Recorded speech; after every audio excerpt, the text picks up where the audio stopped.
bonjour à toutes et à toutes. Et je remercie également les organisateurs de m'avoir réservé ce créneau digestif. Donc je pense que vous allez pouvoir vous assoupir et je pourrai dire toutes les bêtises que je voudrais comme ça. Donc on m'a demandé de vous parler de l'adaptation de l'encépagement à l'avenir en le raisonnant par rapport au changement climatique. Donc vous avez déjà vu pas mal de données là-dessus. De toute façon, je n'aurai pas le temps de convaincre ceux qui n'y croient pas ou celles qui n'y croient pas aujourd'hui.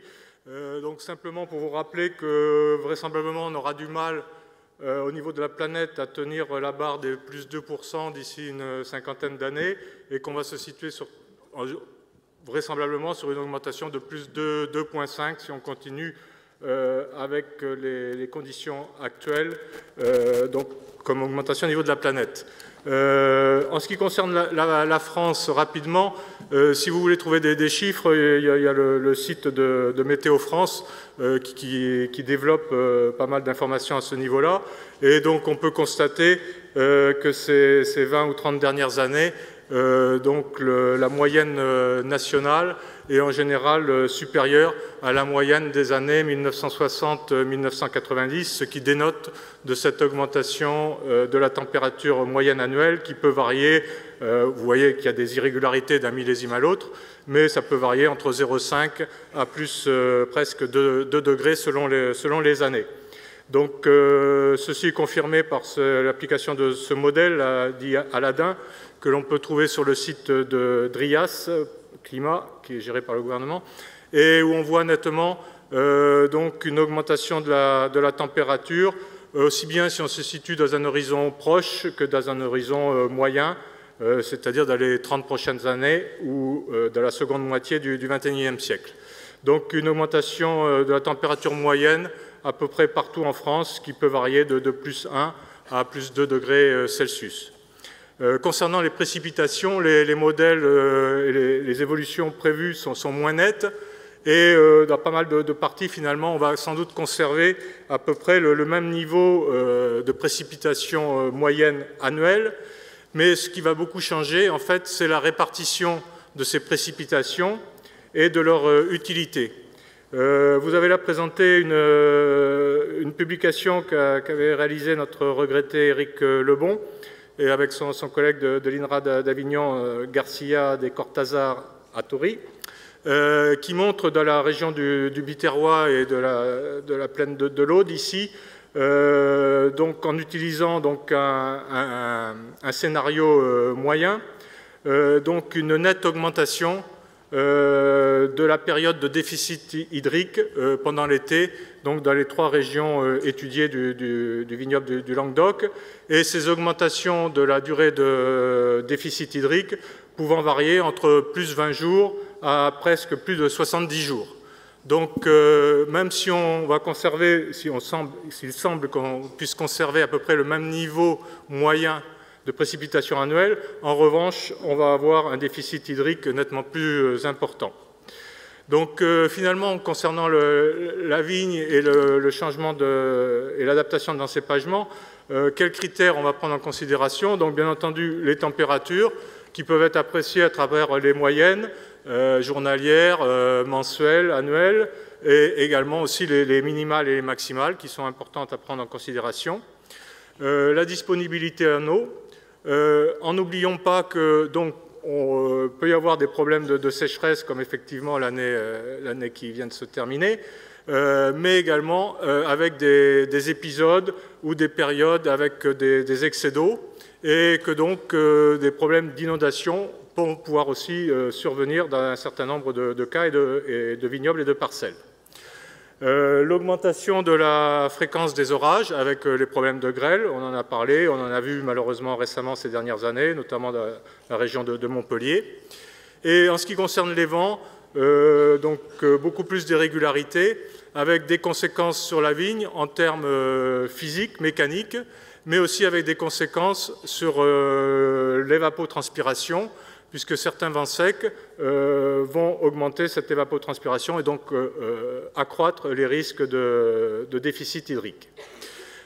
Comme ça a été déjà dit, notamment par Jacques ce matin, donc tout le monde s'accorde à dire que l'instabilité du climat va aller en s'accroissant d'ici les 30 prochaines années, et que donc la notion de millésime va être finalement plus importante que par le passé. Mais ça veut dire quoi aussi? Ça veut dire des problèmes d'irrégularité, et ces irrégularités vont se traduire en termes de niveau de production, mais aussi instabilité des prix, ce qui va pouvoir poser des problèmes sur la stabilité de la filière en général.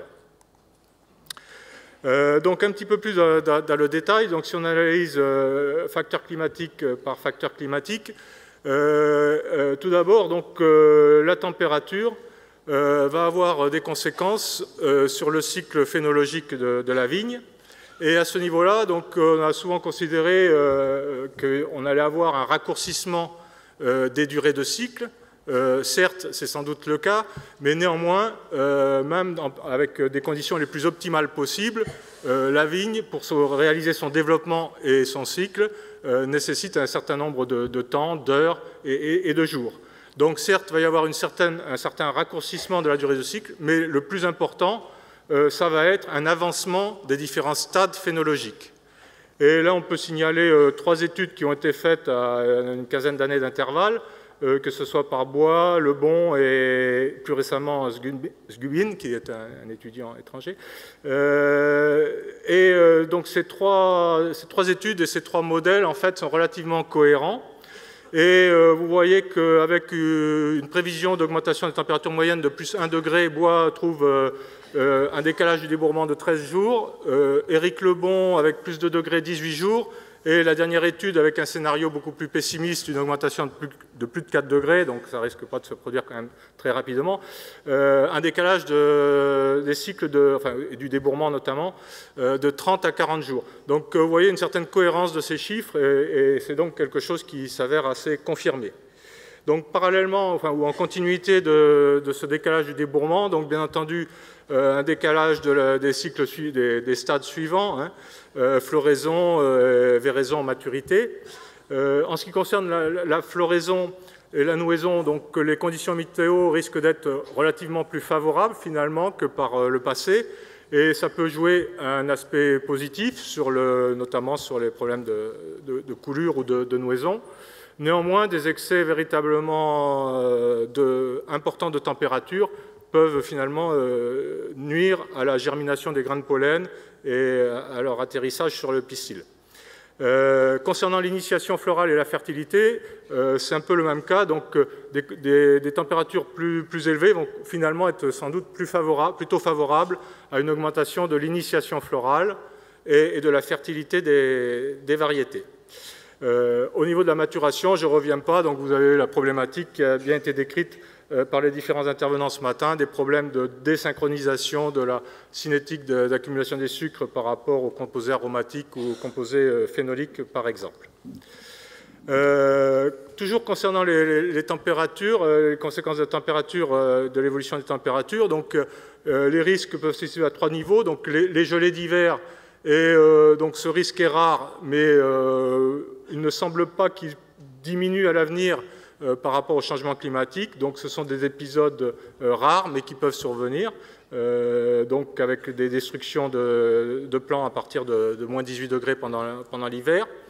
Les gelées de printemps, donc la plupart des modèles, il y a aussi un article récent là-dessus, tous les modèles ne sont pas tout à fait d'accord, mais la majorité des modèles tentent à avoir comme perspective donc une augmentation des risques de gelée de printemps qu'il faut séparer entre les gels de printemps précoces, des gels de printemps tardifs, et ce qui fait que les solutions que l'on peut apporter ne sont pas toujours les mêmes, notamment au niveau variétal. Donc on considère que le seuil à ce niveau-là se situe aux alentours de moins 2,5 degrés sur les jeunes organes. Et enfin, bien entendu, les excès de température pendant le cycle peuvent avoir des conséquences sur la destruction ou des dégâts sur les baies et sur les grappes avec des problèmes de grillage ou d'échaudage. Les deux termes peuvent être employés et sont synonymes, et qui peuvent survenir, alors c'est un peu variable selon le vent, etc., les conditions, à partir de plus 42 degrés Celsius. Ce qu'il faut bien différencier, en fait, c'est plutôt les dégâts qui peuvent se produire au niveau du feuillage, et il faut essayer de distinguer les dégâts dus à des excès de température, donc grillage et chaudage, par rapport à des dégâts liés à des problèmes de stress hydrique. Et parfois, il y a confusion chez un certain nombre de personnes. Donc, j'en arrive naturellement donc, au problème de l'eau, avec les conséquences que vous connaissez, baisse de la vigueur, baisse des rendements, perte des feuilles. Et je souligne quand même qu'à l'inverse, donc du fait des problèmes d'inondation et dans certains cas ou dans certaines zones, on peut aussi avoir une augmentation donc, des problèmes d'asphyxie et d'hydromorphie, notamment si on a un excès de précipitations au printemps, ce qui peut gêner le développement de la vigne. Et dans certaines zones du littoral, notamment pas très loin d'ici, des problèmes d'augmentation de la salinité, qui sont des problèmes qui n'existaient pas ou peu auparavant et qui se développent. Concernant les maladies, les ravageurs, c'est un peu la boîte noire encore, donc on peut penser qu'il y a possibilité de recrudescence de maladies qui avaient quasiment disparu, ou bien arrivée et introduction de nouvelles maladies ou de nouveaux parasites. On peut parler de la maladie de Pierce ou des choses comme ça, si on veut se faire peur un petit peu. Enfin, donc, avec l'évolution de ce climat, les dégâts mécaniques sur la plante peuvent aller en augmentant, avec des dégâts de vent, donc des casses au printemps, des feuilles déchirées, ce qui diminue leur rendement photosynthétique et le transport des résultats de la photosynthèse. Et puis la grêle qui est très destructrice quand elle survient pendant la période végétative. Voilà, je voudrais terminer cette partie-là en disant que la plupart du temps, donc pour la région, enfin le bassin, je devrais dire plutôt Languedoc-Roussillon, c'est plutôt des contraintes qui vont aller en augmentant, mais dans certains cas, ça peut être aussi de nouvelles opportunités. Alors je vais vous parler juste après là, donc, du matériel végétal, avec les porte-greffes d'une part, les variétés et le choix des variétés et des clones. Mais ce que je veux dire, ce que je voudrais resituer, c'est que le matériel végétal, c'est un levier d'action, mais ce n'est pas le seul. C'est aussi la localisation du vignoble.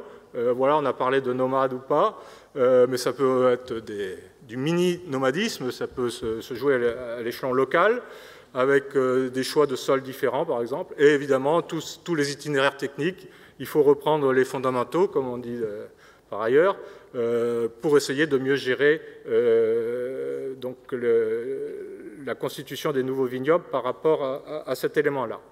Je voudrais également vous préciser que concernant le choix de l'encépagement et l'adaptation du vignoble en général, c'est effectivement lié au taux de renouvellement annuel du vignoble. Et pour le bassin Languedoc-Roussillon, si on prend un taux de renouvellement de l'ordre de 2 à 3 %, ce qui est déjà pas mal, ça signifie en gros 5 à 8 000 hectares par an. Hein. 5 minutes, Jean-Michel. Oh, ah oui, je suis désolé. Alors, donc, je vais me situer dans un horizon proche. Je vais y arriver, je pense. Je vais me situer dans un horizon proche. Je suis parti en retard quand même. Puisque, donc, au niveau climatique, on situe en général deux perspectives. Donc 2020-2050 et au-delà de 2050. Donc au-delà de 2050, on pourra utiliser des variétés, du matériel génétique qui n'existe pas encore aujourd'hui, mais dans la perspective d'un terme plus proche, donc on va être amené à utiliser du matériel végétal et des variétés et des clones qui existent déjà. Donc pour les porte-greffes, les critères qui vont être pris en considération, c'est l'adaptation par rapport à l'eau, en termes donc, notamment de stress hydrique, mais aussi de salinité. Mais le choix du porte-greffe peut aussi intervenir par rapport au greffon, en essayant de retarder le cycle phénologique du greffon, de limiter la teneur en sucre de la vendange et d'améliorer l'acidité. Donc à ce niveau-là, il y a 3 possibilités. Donc soit on réoriente les porte-greffes qui sont déjà disponibles en France, ou soit on essaie d'accélérer l'introduction et l'utilisation de variétés qui sont déjà développées dans des pays voisins ou plus lointains. Donc ici, donc vous avez la généalogie des 31 porte-greffes qui sont autorisés en France. Au départ, c'était en bleu, c'est devenu de l'orange. Donc, les bleus, c'est les porte-greffes qui seraient sans doute amenés à être moins utilisés dans l'avenir, tels que le riparia, les riparia rupestris, comme le 114 et le 3309. Et j'avais mis en rouge les variétés qui seraient sans doute préférables de choisir pour l'implantation des nouveaux vignobles. Donc à ce niveau-là, il y a différentes catégories. Il y a bien entendu la famille des Rupestris berlandieri, qui sont déjà largement disponibles, tels que le 110 et le 140. Mais par exemple, le 1103 Paulsen, qui se situe qu'au 9e rang de multiplication des porte-greffes, mériterait à mon avis d'être davantage utilisé, donc davantage multiplié pour être disponible aux viticulteurs. Dans la famille des Vinifera berlandieri, le 41B reste un porte-greffe important, mais il a beaucoup diminué, et je pense qu'à l'avenir, il devrait se redévelopper, parce qu'à ma connaissance, c'est le seul porte-greffe qui permette de limiter la teneur en sucre de la vendange. Dans tous les essais dans lesquels il était mis en place, on note à chaque fois un titre alcoométrique probable nettement inférieur par rapport aux autres porte-greffes. Donc, de par sa génétique, il va limiter la teneur en sucre et en général, de fait, également améliorer l'acidité. Le 333 dit École de Montpellier est très peu développé et là aussi, c'est un porte-greffe très bien adapté au calcaire et à la vigoureux et à la sécheresse. Des porte-greffes anciens qui étaient tombés en désuétude, comme le Rupestris, le 44-53, le 196-17, mériteraient sans doute également un certain renouveau, une certaine réutilisation à plus grande échelle. Enfin, pour les terrains salés, on est peu armé. On peut signaler en France le 16-16 qui est pratiquement indisponible, donc il faudrait sans doute envisager son développement. Au niveau des autres pays, si on prend les pays limitrophes tels que l'Italie et l'Espagne, il y a quelques porte-greffes qui leur sont spécifiques, mais qui peuvent, du fait du commerce européen, donc on peut s'approvisionner avec ces porte-greffes, en plan avec ces porte-greffes, notamment le 775 Paulsen ou le 13-5 Evex. Pour terminer, donc, je voudrais vous signaler qu'il y a un essai qui est mis en place par ma collègue Elisa Marguerite de Bordeaux Sciences Agro à Bordeaux avec 55 porte-greffes et 55 greffons pour permettre de mieux évaluer les aptitudes de ces variétés-là en relation avec la sécheresse notamment. Concernant les variétés greffons, donc un constat rapide, le Carignan diminue, donc il y a une soixantaine d'années, 43% du vignoble en Languedoc-Roussillon, aujourd'hui 15%. Et les 4 autres variétés, donc Syrah, Grenache, aux alentours de un peu plus de 20%, et Merlot, 15%, et Cabernet Sauvignon, 8%. La totalité de ces 5 variétés constitue 80% de l'encépagement rouge du vignoble languedocien et du Roussillon. Donc ça, c'est le premier constat. Deuxième constat, l'évolution de l'encépagement dans ce bassin de production s'est fait principalement ces 40 dernières années par un déplacement de variétés provenant de régions plus septentrionales du nord et de l'ouest de la France, Chardonnay, Sauvignon, tout ce que vous voulez, Syrah. Alors que par le passé, c'est-à-dire au Moyen-Âge et 19e siècle, il y a eu des introductions dans notre région de variétés issues de pays plus au sud. Donc c'était des migrations vers des régions plus septentrionales, comme le Carignan, le Grenache, le Mourvèdre, l'Uni blanc ou encore le Muscat d'Alexandrie. Donc c'est un petit peu ça qu'il faut avoir en tête. Donc qu'est-ce qu'on peut proposer? Quels sont les critères à prendre pour proposer des variétés mieux adaptées à l'avenir dans notre vignoble? Donc il y a tout ce qui est problème de phénologie, problème de débourrement, de date de maturité, de limitation du potentiel de concentration des sucres dans les baies, du maintien d'une bonne acidité, d'une bonne qualité.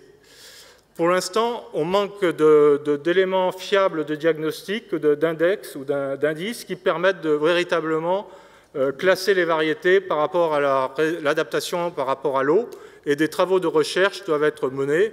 Et donc, il y a des professionnels et des responsables ici. Je pense que c'est important pour l'avenir de favoriser les recherches sur ce caractère-là pour être mieux capable de sélectionner les variétés les mieux adaptées. Donc les démarches, j'avais peu pour longtemps, Christophe, je te rassure. Désagréable. Ouais. Les démarches, c'est donc une réorientation de l'encépagement. Nous sommes en gros une région où on a des vignobles et des appellations plurivariétales, donc c'est un atout d'adaptation par rapport à des vignobles comme le Gamay, le Beaujolais ou des choses comme ça. Donc on peut réorienter l'encépagement avec des variétés mieux adaptées comme le Carignan, le Cinsault, le Morastel, le Picpoul, le Vermentino, donc des variétés qui existent déjà et qui sont bien connues, donc il peut y avoir une réorientation à ce niveau-là. On peut être aussi envisagé pour certaines entreprises de réhabiliter des variétés secondaires pour trouver des marchés de niche, se démarquer.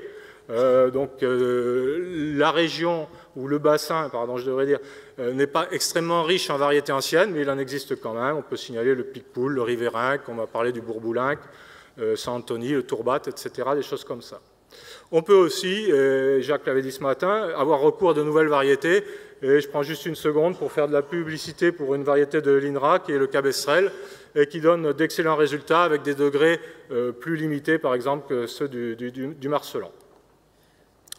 Dans les autres démarches concernant l'évolution de l'encépagement variétal, on peut aussi envisager des migrations de nouveau de variétés. Le climat, ça va faire migrer les gens, mais ça fait aussi migrer les variétés, vers des variétés prises plus au sud. Et depuis une dizaine d'années, il y a une démarche avec l'IFV, menée avec l'IFV, pour développer des variétés et les inscrire au catalogue national, les variétés d'Espagne, d'Italie et de Grèce. Avec des noms qui peuvent paraître au départ un peu compliqués, mais on s'y habitue. Deux focus rapides, puisque des fois on me demande, mais parmi toutes celles-là, lesquelles vous choisissez. Donc un petit point sur l'Assyrtiko, un cépage blanc de Grèce qui se développe originaire de l'île de Santorin, que je pourrais qualifier du chardonnay de la Méditerranée, avec des vins très élégants, très complexes et adaptés à des zones très ventées, très sèches. Et en Italie, le Montepulciano, le rouge des Abruzzes, qui est un cépage très important dans ce pays et qui peut donner des vins rouges variés, même des vins rosés, et avec une très bonne productivité et un cycle tardif. Pour terminer avec les variétés greffons, donc le dernier volet, c'est si on ne change pas de variété, donc quid de la variation clonale. Il existe déjà des clones qui sont certifiés, agréés, certifiés et qui possèdent des profils intéressants. Je n'ai pas le temps de tous les citer puisque je suis tenu par le temps, mais sur les principales variétés, sachez qu'il existe de tels clones, mais qui pour l'instant n'ont pas été demandés par la profession et n'ont été souvent que peu multipliés par les pépiniéristes. Donc ça nécessite une réorientation de la filière de multiplication à ce niveau-là pour les rendre davantage disponibles. Et également, donc, en France, on a mis en place des conservatoires et ce sont des réserves de diversité dans lesquelles on est en train déjà de sélectionner des clones mieux adaptés en termes de teneur en sucre, de phénologie.